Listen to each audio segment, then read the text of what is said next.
For me, I never really do something to make myself attractive. I do Okay. something because I find it interesting. Okay. And it helps, because it also makes you attractive. Okay. I think my mantra is do whatever makes you feel interested. Okay. You're interested, then you are interesting. Okay. Oh, So okay. If you're interested, interested, then you're then you are interesting. interesting. Okay, so if you're not interested, you can't expect other people to be interested. Okay. Exactly.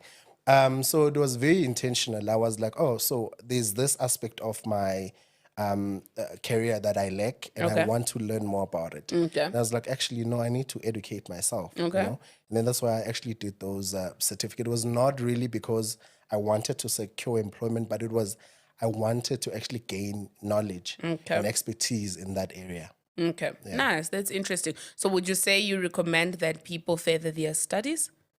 Definitely, definitely. If that's the direction you want to take, not just further your studies for the sake of furthering Not for your vibes. not for vibes, but if it's something that you align with, most importantly, it's something that you find interesting, and you can see that in future you will need, that particular skill, then go for it. Yeah. All right, that's interesting. So would you say how was it looking for articles? Was the search easier? Was it harder? Were you well informed or well prepared for it? Articles, ne? It was very hard. Okay. I think a lot of people relate because, like you said, you are in your fourth year, and then people are just like, hey, I'm going to go work for whoever, and then you're like, oh, I haven't actually applied. Sure. So, not a lot of people who are doing the LLB, especially in the lower years, would have knowledge. So, it was very difficult for me because even when I graduated, I still was unemployed. I didn't have anywhere else to go. And then luckily, I found someone who actually advised me to apply for a specific, for a role. It was more admin than, Okay. articles. And then I got in, proved myself, then got articles. But Within even that very same place. within that very same place. Because like I said, I'm a hustler. I'm like, I want to go in. I want to have one leg in, and then I can figure it out. And then I got in, got that job, and then I was like, okay, bills are there. And I'm just like, yeah, this 1.5 won't work. It's not It's make not sure. enough. Yeah. And then I looked for other places as well, and then I got other law firms as well. Okay. So then you seeded your articles. Then I seeded my articles. Okay. That's why it actually took longer for me to get admitted because of that session. Oh, that session. Okay, no, that's really interesting. I think it also teaches the people at home that you don't have to be narrow-minded to say, if I'm not going to get articles at a big firm, I'm not going to do it, because knowing the firm that you ended up working at, I'm just like, oh my, God has favorites, comparing to where you come from. So it's imperative to actually just do something. I always encourage people to do something. And when you do something, like that blessing or that job will meet you somewhere. Because imagine you became creative in trying to find articles because you're like, okay, I'm not getting articles, but let me do admin. And you were able to be seen to actually say, okay, let's offer you something. Then you elevated and did something better. Yeah. And then And also just to note, it's very important to start with what you have. Sure. Don't take it for granted. Okay. With that chance that you have that is very small, you don't need a bigger platform. You don't need this world stage Sure. for you to be best at what you do. Start with something small, and then you'll see God will do the rest. Okay, just polish up what you have and show up as best as you can. And knowing what you know now, would you have went in-house straight? Well, I don't think so, because I didn't know anything about in-house. No, I'm saying knowing what. Let's say now you now have information, right? Sure. You have access to information. You've watched and listened to Employment Wednesdays, and now you know that there's different areas of things that you can do. Would you say you would have still went ahead and searched for articles, or would you say you would have considered to directly go in-house as opposed to taking a longer route? I would definitely go in-house. Straight up. Straight out. But now the requirement is also you need to be admitted. But it's not for everyone. You see, I think that's another misnomer I'm trying to dismantle, right? It's not even if they say you're required to be an admitted attorney, you need to be smart and creative about these things. Sure. Most of these companies, like I know big banks, right? When they say you must be admitted, you go way around, go do a graduate program. Yeah. Once you're inside, they are more willing to take you as a legal advisor, as a COO, or whatever the case may be. So you just need to make sure that you're creative about it. Don't just want to start from the top. Obviously, they're not taking like a legal advisor who doesn't have any background. You need to show some like proof, right? Correct. Yeah, what was the turning point of your career path that made you say, you know what, I'm not going to do this practice thing. I'm going to start looking for other places? Because I note that you actually moved around a bit. Yeah. Not a bit. Yo. Quite Not a a lot. lot. No, this is my third move. It's not a lot. I think for me, remember, it is that work balance that I was talking about. Because I love my time, and I think it really helped me because now at this stage, I'm like, oh, actually, it really worked out because I can balance my life. I can spend time with my kid. I can spend time with my friends. I can spend time working on my organization. I can do a whole lot of other things, with that time.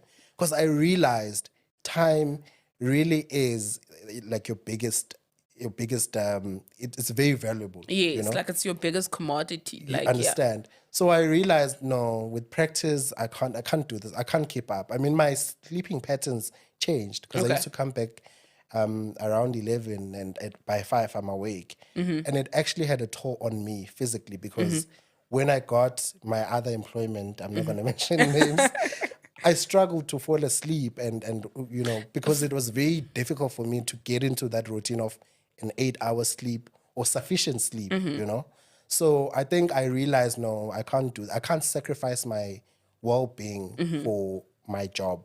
Okay. No, I hear you. So basically, to people that love their time or love their lives or want a holistic, balanced way of doing things, I think it's highly recommended that you go in-house as opposed to practice, or plan to go to practice for a short period whilst you're building up yourself and creating a name for yourself so that when you go in-house, it's actually easy. But yeah. And also just maybe to highlight this fact, it's not every in-house that would allow you that flexibility. Sure. So you also need to check different industries. Background check, yes. And be like, oh, okay, for this is what I need. That's why it's very important to network. So that you actually get the inside info as to what that role requires of you and what is it that you need to also learn. Because you can actually tell a lot by the conversation that you would have with that person who's in that position. Because they'll ask you relevant questions like, what is your day? What does your day look like? And what is it that you want to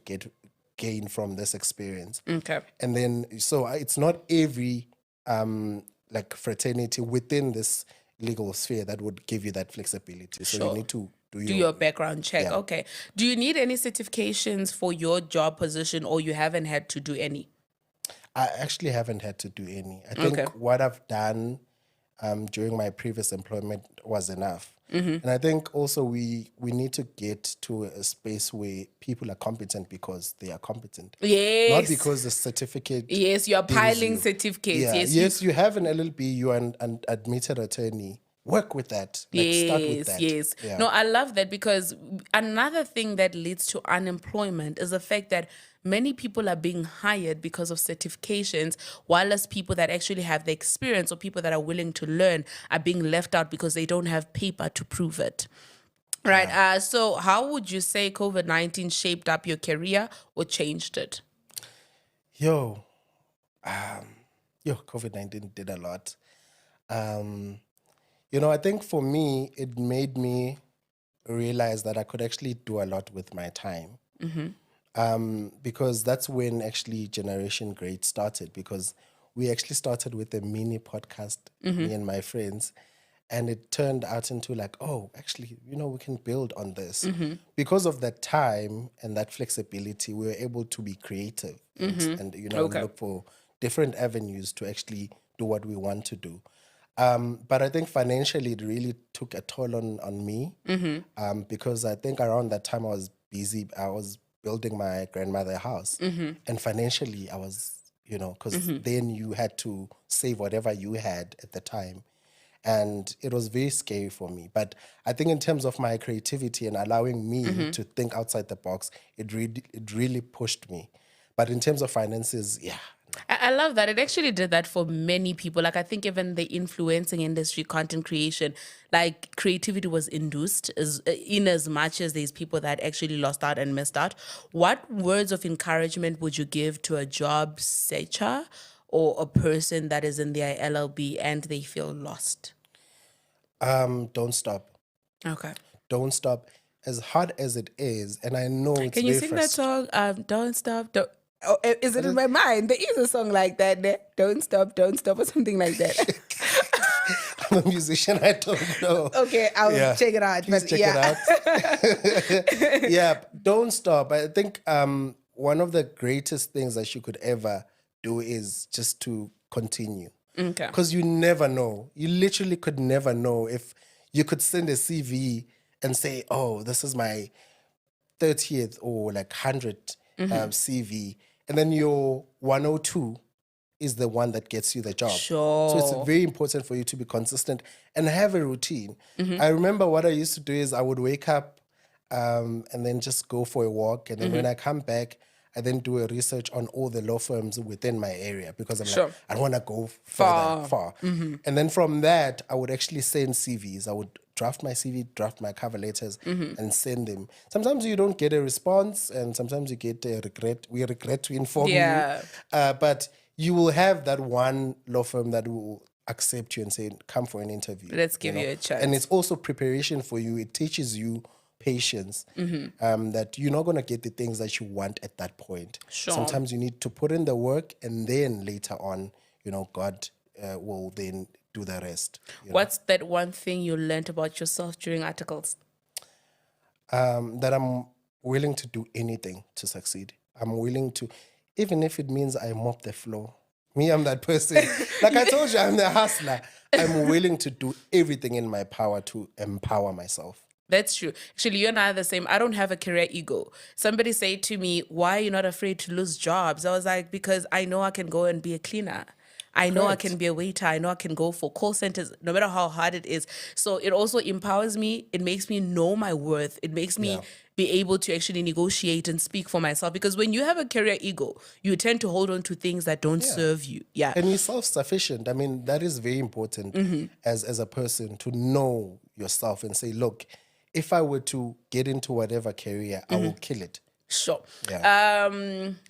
How would you describe your journey, your career journey thus far in one sentence? Is that a sentence? Sentence. Bumpy but amazing. Oh, nice. Love that. I can relate. Bumpy but amazing. I had a lot of challenges, but within those challenges, we learn a lot. We thrive. And we still learn even now, because I think you don't stop learning, and especially about yourself. Because even now, there are things that I still find challenging about myself. I'm like, I didn't know I'm this stubborn. I didn't know I'm so impatient. And it gives you an opportunity to actually work on yourself. Because then you're like, oh, so if I'm stubborn, then what is it that I need to do? Do I need to read a book? Do I need to watch podcasts? What is it that I need to do to empower myself? So yeah. It actually helps you learn to unlearn and learn to learn. So thank you so much for joining us. And I really enjoyed this episode. And I know and trust that somebody at home is going to learn something, because what I took out from this episode is that whatever happens, do something for yourself, put yourself out there, and your blessing will find you along the way. Don't stop trying. Like you say, don't stop. I'm going to find that song. Don't stop. Don't stop. Thank you guys so much for watching. Do not forget to subscribe, like, share, and comment, and tell us your insights and tell us what you learned from this episode. Thank you so much. Thank you, Sia.